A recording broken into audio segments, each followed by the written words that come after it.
Hello again everyone, today is where we do a Grandmaster Games review of French Defense the Burn variation. Last week we did talk a bunch of 20 minutes for this opening, and today is just to showcase us different middle game approach that Grandmasters use in this line. And so if you remember, in the last week variation, we did talk about the option where both sides can exchange everything off on f6, but after black plays pawn to c5, black will found a fantastic way to equalize very quickly after bishop to d7, knight c6 and castle kingside. Black will find a way to equalize, while white will struggle to find a way to win. And so the ladies doesn't do that. Instead, takes the pawn with the g pawn, and after this, we're just basically guaranteed to have an imbalance in this position, and both sides have chances to win. Now we also in last week talked about the possibility of black playing bishop to b7, stopping the pawn to d5 move. White does want to have the push of d5 to break up the center of the board, but usually at the pawn to c6 we do see with the combination of bishop to b7, we do see it's impossible to push the pawn to d5, it's just too strong. But there's always another possibility that we discussed in the last video, and that's queen to h6 and taking the pawn on h-file. And as you can see, literally white has moved the queen 5 times before reaching his position, while black has completed development on the queen side, connecting the rooks. All the Mariya pieces are out on the second rank at least, while white has, some of his Mariya pieces on the first rank. But the compensation is that white does have that outside pass pawn that it can push to promote, and or at least if not to promote the pawn to a queen, is to make a deflection so that black's development will have to be hindered a bit. Well, that means black has to use his resources to defend to avoid this pawn from being promoted. Now it's very double-edged for this variation, but the principle for black and white in this position will be to push the pawn on the queen side to attack white on the queen side. After all, white is just cast on the queen side, and so black will want to find a counterplay there. White on the other hand will have to push his only pass pawn on the h-file for an outside chances to promote this pawn on the h-file. Also on the other hand, just to distract some of black's pieces so they don't get too much involved into the middle game of the board. Now with that said, we do see both sides trying to stick to the plan, both sides trying to push and bring all these Mariya pieces on one side of the flank to quickly attack their opponent. But the last couple of moves from black, which is a6 and king a8, is I think very slow. We talk about being very fast on the queen side, so something like, let's say, pawn to a5, pawn to b4 will have helped this position a lot. Let's say pawn to a5, h5, pawn to b4, this will have helped black a little bit more. He does have the first attack on white's camp. However, black does not do that. He instead plays pawn to a6 and king to a8. A very slow approach by Elena Kolesnikaya. The move pawn to a6 and king to a8 does no purpose in this position at all whatsoever in attacking the white's king, and so I really do think that this is a bad move that Elena could have avoided. But it is what it is. Mariya played knight to e5, simply developing his pieces on the center of the board. Elena continues with pawn to c5, attacking on the center of the board. Now pawn to b4 is probably the next move. Mariya though plays pawn takes on c5, releasing the knight defense on e5 but still attacking the knight on b6. Now black in this position has the option of taking the knight on e5, and after, let's say, trade off the rook and pawn to c6. It is okay in this position because, let's say, after bishop takes on c6, we do see queen takes b6. This is nice. And after queen takes e3, pawn takes on b7. This particular ending would still be bad for black to defend. After all, white has all this pass pawn on the h-file, but there's a chances to, let's say, equalize very quickly if white doesn't actually capitalize on this advantage. But instead of that, the move that puts the nail in the coffin is indeed knight to d5 in this position. The problem is, after knight takes d5, the knight on d5 has to be settled because it attacks the queen on c7. And so let's say after a couple of exchanges, white plays pawn to f4 and cements his knight on e5. Not to mention this pawn on the king's side is pushing down the road, and this is actually a good position for white, and he's just up 2 pawns at the moment. All this can tell you that it's already winning for white, and Elena is struggling to find a way to equalize very quickly. Now to bishop to g2, bishop f3, and the light squares is pretty much exposed. There's a funny trick here. Actually, if black plays queen takes c6, there's already rook to d7. This queen is pinned, can't take d7 rook. And so the king will have to move, but this is actually just checkmate in one move. And so that's not funny, and so that's why it doesn't take the knight on c6. But after king to c8, rook to d6, simply protecting the knight, Alina just resigned his position. It is too much. He's down one pawn in his position. This pawn is still pushing. Light squares is so exposed that he's better off just resigning this game. With easy plans like knight to e5, pushing the pawn on c6 as well, this is just too much to handle, and Alina simply resigned. So amazing move, double-edged move on queen h6 as an idea to take the pawn on h-file. Sometimes it works, sometimes it doesn't, but the idea is what we just said just now, is to push the h-pawn down the board to deflect some of the pieces and hinder some of the development from black. Black on the other hand has to be fast on the queen side to create counterplay. And so that's the first game. Hopefully you find the patterns as to why mistakes can occur in this game. Let's go on to the second game then. The second game is between an Indian prodigy and the veteran Parag and Varuzhan Akobian. The Indian prodigy is basically 12 to 13 years old at this point, and so winning is probably more important than anything else.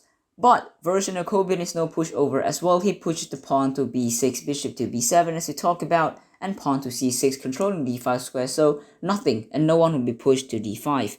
Parag continues another plan, as that's to push the pawn to f4 and pawn to f5 to basically ruin the structure on the king's side.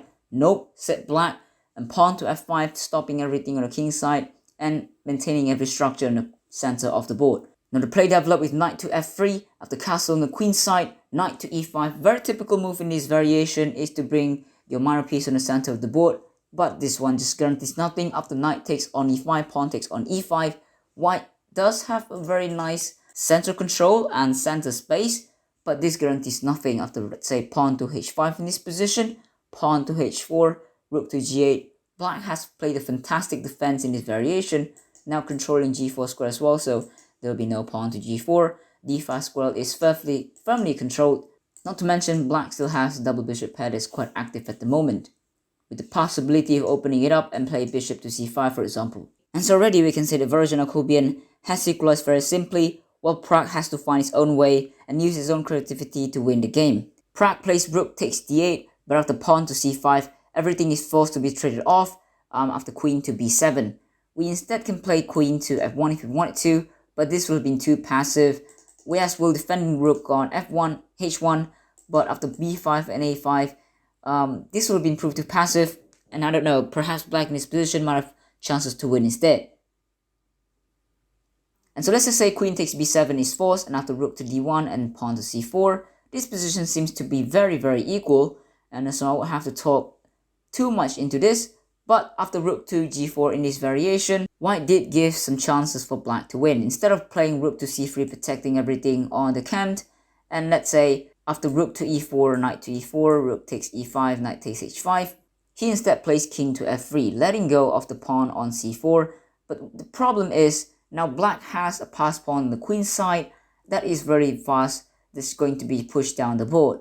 White also, after capturing on h5, has a passed pawn of its own, but it's still going to be very difficult to be pushed. For example, the bishop to c5 here, it attacks the rook, and more importantly, cutting off the king so that it can't join in to prevent the pawn from promotion. The pawn to c3, knight to d3, trying to attack and defend the c1 square. We do see rook to d1 attacking the knight, so the knight has to move. Knight moves back to e1, still controlling c2 square with the rook so that the pawn can't be pushed, but Varuzhan Akobian find a winning plan after bishop to f8, trying to bring the bishop to h6, stopping the pawn push for good. More importantly, after bishop to h6, it's just going to be protecting the c1 square. And so that's what he did, bishop to h6, king takes g4, and after, let's say, rook takes e1 exchange sacrifice, the pawn after being pushed to c2 can't be stopped, and so that's why Parag just resigned here in his position. So Parag did lose to a small nuance of rook to g4, and then rook takes on c4, releasing all these passed pawn. He does have a drawing move though in his position after rook takes c4, and that's by playing knight to f4 and knight takes on e6. If you remember, just now he takes on h5, that's a losing move. Knight to e6 instead is a winning move. It's a drawing move that have guaranteed him a draw. The thing is, after pawn push and bishop to c5, it's not possible because the knight is controlling that square. Now we can even move the knight to f4, and after bishop to c5, there's nothing really. because knight to d3 attacks the bishop on c5 and also on c1. Now rook to f1 is a possibility, but this after king to g2, rook to g1 check would have led to a draw, some sort of draw. Rook to f2 is impossible in this variation, I believe, because bishop takes f2 and whatnot, and so this would be very bad. Black will have to settle for a draw, that is. Prague instead placed knight to h5, and that allows the c-pawn to push quite easily, and the exchange sacrifice to be possible from Varuzhan Akobian. And so yes, I do think that knight to f4 and afterwards knight to e6 is a very difficult move to find for Prague, and so that's why I would like him to play something along rook to c3 just to protect the pawn, protect the camp, and after, let's say, rook to e4, knight to f4 is possible. And yes, you might say that bishop takes h4 is possible, because if the pawn takes on h4, rook to f4, that would be pretty bad. But then we don't have to take the bishop, we take knight with the knight on e6, taking the pawn after rook takes e5. This is easier to defend in my opinion, with two pawns for both sides that quickly dissipated into a drawn endgame. But that's the second point I want to prove, and that is the fact that if black plays well, then it's just going to be a draw anyway. And worse is that you can lose if you overpush this position. The third game features a variation where black takes the bishop on f6 with his own bishop, and after knight to f3, it can be seen that this position is quite equal. The play continues after knight to d7 and castle on the queen side by Vidit. Rasmus Vane plays pawn to c5 after bishop to e7. This is a very common typical idea as well, that is to push the c-pawn to break up the center of the board. We did talk about that in the last video as well. One on hand plays bishop to d3 to have some hope of, say, attacking on h7 square, but this is just too fast. The pawn on c5 needs to be taken care of very soon, and Vidit just plays knight takes c5, and after the exchange on the queen side, queen to c7. If you still remember on last video, we did talk about playing queen to f4 first, and that is the idea of, stopping the queen coming to c7. Additionally, we can also bring the queen to g4 or g3 and push the pawn on the king side to create an attack later on. But here, after moving the queen to c7 with Rasmus Vane, Vidit will have to find a new place for his queen. He does that by playing queen to e2, and after rook to d8, knight to e5, pawn to f4, knight to e5. It's just basically a very typical move in his French defense variation again, is to play your Mariya piece on the center of the board and try to just, push the king side pawns to attack your opponent. He did just that after rook takes c5, pawn to h4, and queen to e4. We do see g6 being played, but then h5 very quickly by Vidit to play pawn to h6 next move. And just to cement this deadly pawn h6 and combine with the back rank idea, black will have to be worried about the back rank all the time. Now black plays rook to c8, attacking the pawn on c2 and indeed the weaker square. King to b1, bishop to b5, getting rid of another defender that is protecting c2 right now. Vidit plays pawn to c3, but after a series of exchanges, we do see Rasmus Vane not worried at all about the back rank after he finds a way to, let's say, perpetual on the light squares, or even better, back rank mate if the rook is moved from the first rank. So Vidit, for this reason, plays pawn to a3, and after king to f8, we do see Vidit transfer every forces on the king side. Queen to f3, this is hit, and so rook to c7 is pretty much forced. And so really, if you think about it, there's nothing that Vidit could have done to extend his king side advantage, right? And if you look at it, the light squares is pretty much exposed on the queen side, that black has a perpetual check no matter what anyway. Vidit first tries queen to f6, getting into the dark squares that he firmly control. After king to e8, he tries d5, but queen c4 check, king a1, pawn takes d5. He does everything to strike the king open, but it is not enough. The rook here does a perfect job of defending everything on the king side right now, and also the pawn on a7. Now, after king to c7, transferring the king on the queen side, we do see both sides trying to find a win, but there's nothing after perpetual check here that is being delivered by Rasmus. But yeah, in essence, just want to show you how difficult this position is from both sides. Even though we do say that white has chances to win, it is basically more dependent on the blunder of both sides more than anything else in this position. Coming on the last game of this video features a game between Alexander Morozevich and Alexander Ryazantsev.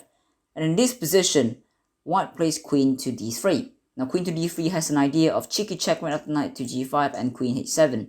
And while that usually doesn't work, it has another element of it. Now let's just continue the game. Knight to d7, castle queenside, pawn to b6. We've seen that up 10 times, so this is pretty much normal.